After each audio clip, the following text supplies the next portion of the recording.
Vicente, welcome back and congratulations on receiving your 50 Perfect Test jacket. What does that mean to you? Thank you. And man, this is really special, because like they said, I'm the third guy that came into the UFC already under the USADA program to get the 50 clean tests. And for me, it has always been an honor, to be able to fight in such an event like the UFC and know that all the guys here are clean. Everybody's competing, under the same circumstances. And that just gives me, that extra confidence that yeah, I'm here to be the best in the world, and nobody's gonna be kind of cheating or anything like that. So it's definitely really good. Awesome, and you're back in the main event spotlight. I wanted to ask, how was the process like getting back here to Fight Week? Obviously, you unfortunately went through the brain bleed. How was that process like? So yeah, that was definitely unfortunate, but I was 100% blessed, for being able to recover very well since the first day right after the fight. When I got the news, they did all the testing, all the exams, and everything went well. My body was recovering. And then the UFC, my manager Ali Abdelaziz, they were always with me in this process, trying to get the best information for me to make sure that I was going to get fully recovered and be able to compete. And that's what's going to happen now. I'm back. I'm 100%. I would even say I'm better than 100%. I feel a much better fighter than I was before. So yeah, I'm definitely blessed. Glad to hear that, man. And obviously, you got the call to fight RDA. What was your initial reaction when you found out he was going to be your next opponent? Yeah, that fight is amazing for me, and it's funny because when I got the call from Ali, I had no idea who I was gonna fight. I was looking at the top 10, and I wanted to get a fight, that is gonna put me back up there, gonna move me up. But I never thought about RDA because I wasn't sure if he was ever gonna fight a welterweight again or if he's gonna stay at lightweight. So when I got that call, I said, man, this is the perfect fight. A former champion, a guy, that I looked up to during my career, definitely is a guy that I want to fight. And main event couldn't be better, 5 rounds for us to go in there and put on a great show. And obviously, the last two didn't go your way, but when you look back at those fights, is there any takeaways or anything you learned that will help you continue to develop as a mixed martial artist and ultimately get your hand raised on Saturday? Yeah, for sure. I think that, this is the first time in the UFC I'm coming off 2 losses, and that definitely kind of made me look back and try to change a few things, develop some new things that I needed to develop, and just look back at, everything that I can improve. And I took time as well, and that time was really good for me to work on all of this. So I definitely think like I don't like I hate losing, I hate losing, but sometimes they definitely come for good, and it has made me a better fighter. And your opponent RDA was in here not too long ago.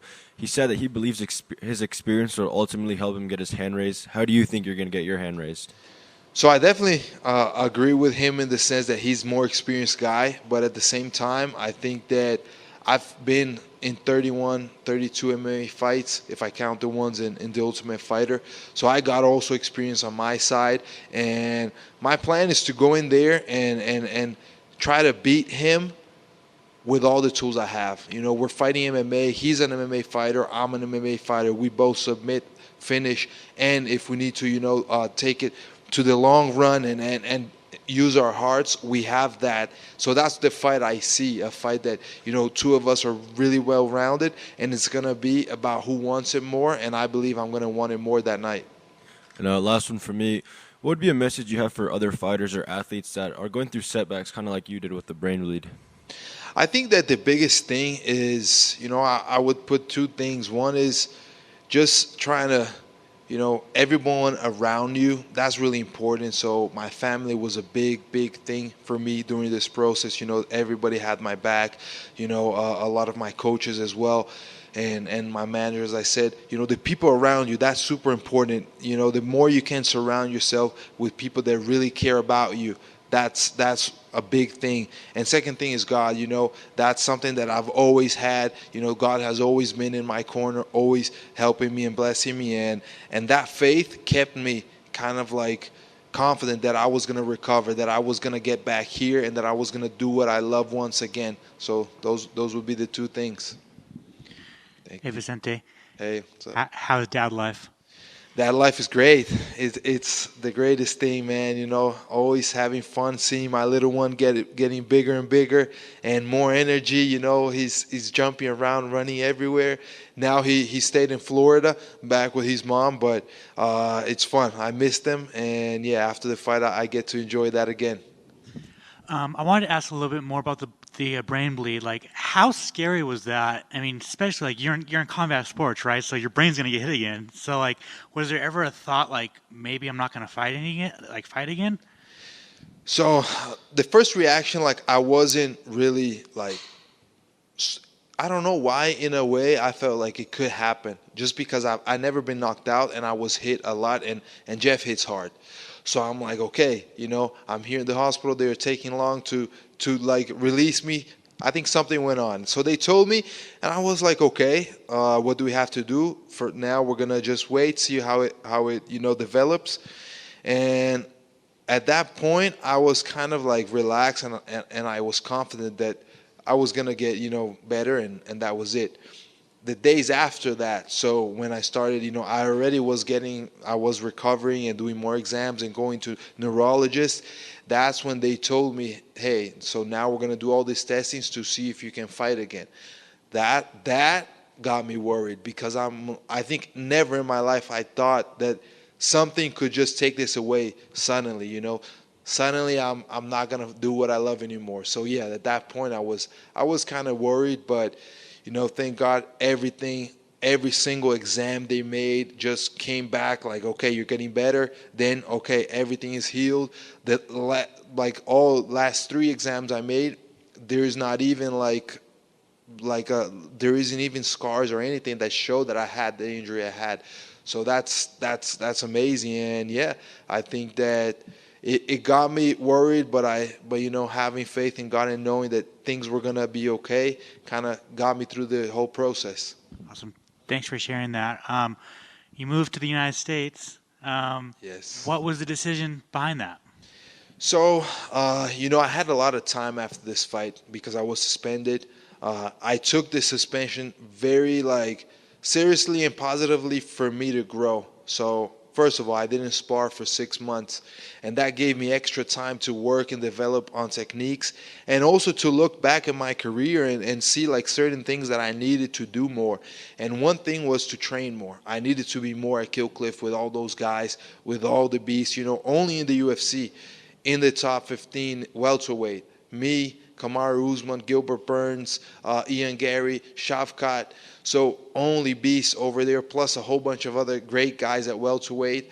And having that every single day, not only when I have a fight, but every single day, I felt like that was the next step. Plus the coaches, all the coaches there are so experienced. So it just made sense in my mind. Also now with my kid, I think Florida and the United States is a great country to grow up in. I see a lot of my friends. Gilbert Burns has his kids here and they go to school. They do all the sports. I think that's great. So that's also me and my wife considered. It's gonna be a good life for us, and we decided, and then we moved. Yeah, it was good. Who were some of your main training partners for this camp? So for this specific camp, I worked a lot with Angel. Is Angel Alvarez? He fought LFA recently. He's a beast, and soon he'll be in the UFC. I'm telling you, this guy is a beast. He helped me a lot. He's a natural southpaw, judo Olympic team in Cuba, so really good grappling, but also great striking. So really helped me out. And then also another guy, two other guys. Yusako helped me a lot. He's in the UFC. He's going to be fighting in Singapore. He's a beast. Yusako Kinoshita and Kamaru Usman. He went in for many of my trainings, many of my sparrings as well. And he's a guy that fought Rafael before, so he was kind of giving me the pointers, and he knows me for a long time, so he knows kind of my game. So seeing, maybe this can work and this can work, and also giving me that physical work, trying to bring that intensity that Rafael will have, So that was really good.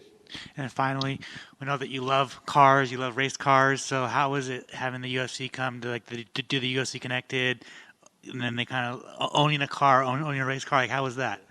Man, I love cars. That has always been a big passion of mine, and I would say like car racing is a really expensive hobby. That's why and sport. That's why I don't think I ever would become a race car when I was a kid. But I would have loved to. If it weren't MMA, it would be racing.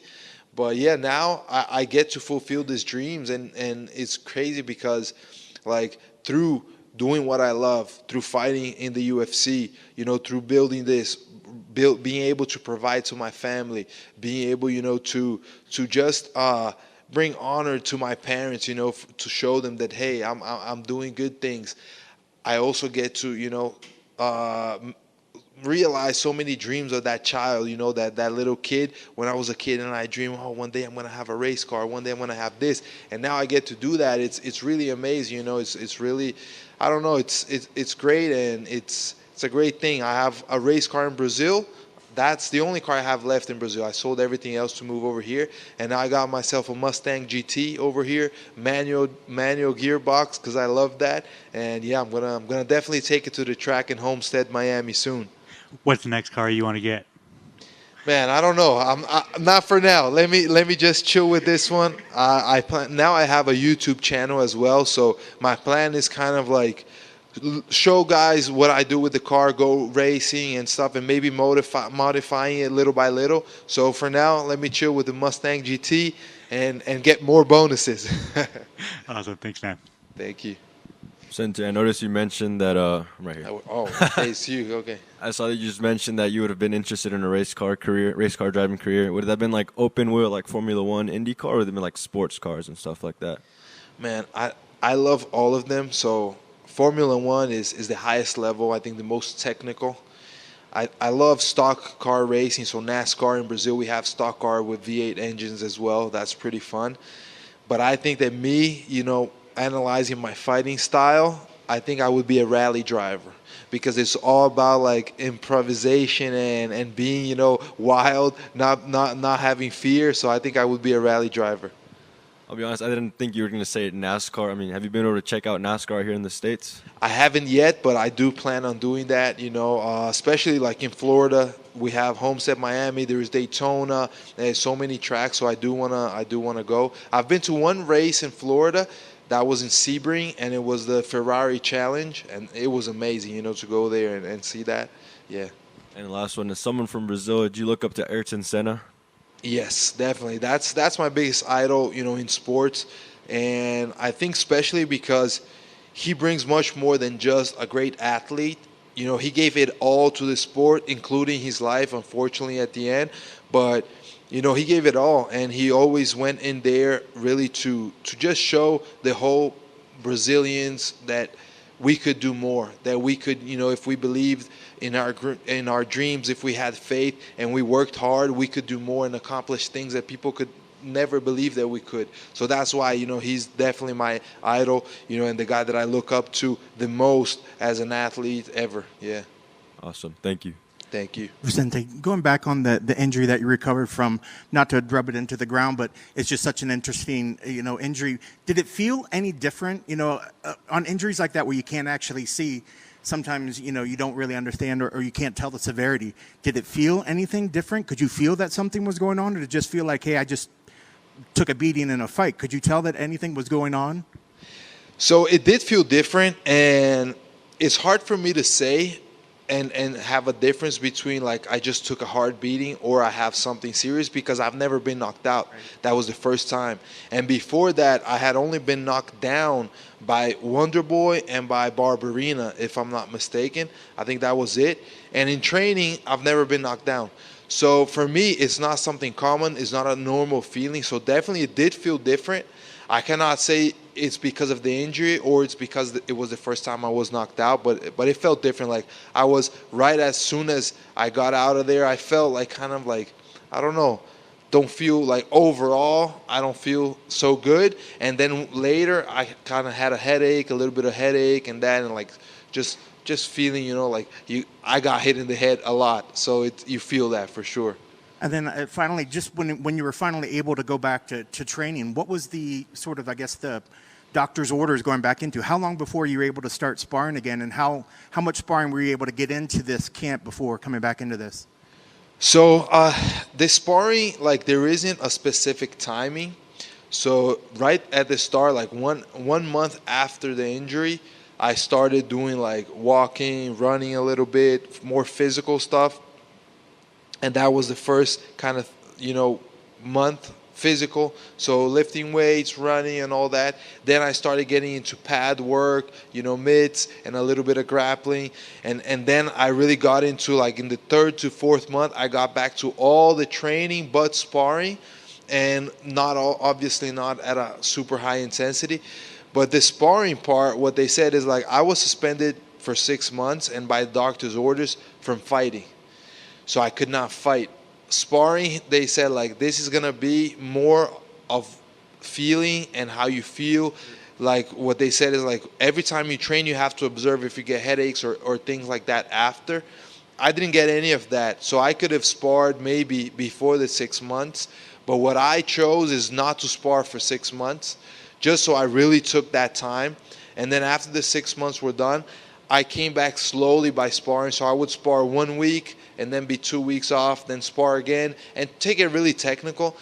And when training camp came up, now I already spar regular, but even the way I spar has changed. So it's much more technical. I know how to how to work in a way where I'm not getting into brawls and sparring anymore. And also, like, being at a team like Killcliff, and there are so many high-level guys, they also know how to respect that. Where we go, we really push hard physically, like in our cardio, but we don't need to be hitting each other and hurting each other. And I know to go in there, you have to go in there with 100% confidence and your preparation going in there. But is there any point where something in the back of your head, until you take those first couple strikes, is that previous injury going to be on your mind at any point, until the fight gets going? I think that I cannot say yes or no for that. I think it's going to be definitely, I haven't fought since my last fight. This is going to be my first fight after what I went through. So there is a part that I'm only going to find out during the fight, that's for sure.